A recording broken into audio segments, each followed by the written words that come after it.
నిన్నటి వరకు అధికారంలో ఉండేవాళ్ళు దిగిపోయారు, ఇక రారేమో అనుకున్న వాళ్ళు పైకి వచ్చారు. నమశివాయ. ఇంతకంటే భగవల్లేలకు ఉదాహరణ వేరే ఏమి అక్కల, ఇంతకంటే ఉదాహరణ వేరే ఏమి అక్కల.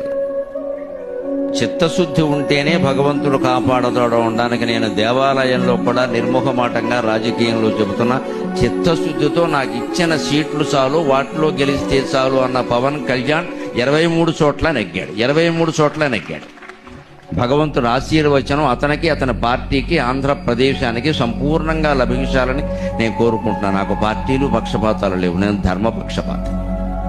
ఎవడు ఒప్పుకోడు 21 సీట్లకి, అంత మీ ఇమేజ్ ఉన్నవాడు. అక్కర్లేదు, మాకు పొత్తు ప్రధానం, ముందు గెలవడం ప్రధానం, అది కూడా ప్రజల కోసం అంతే. ఖచ్చితంగా వచ్చేసాయి.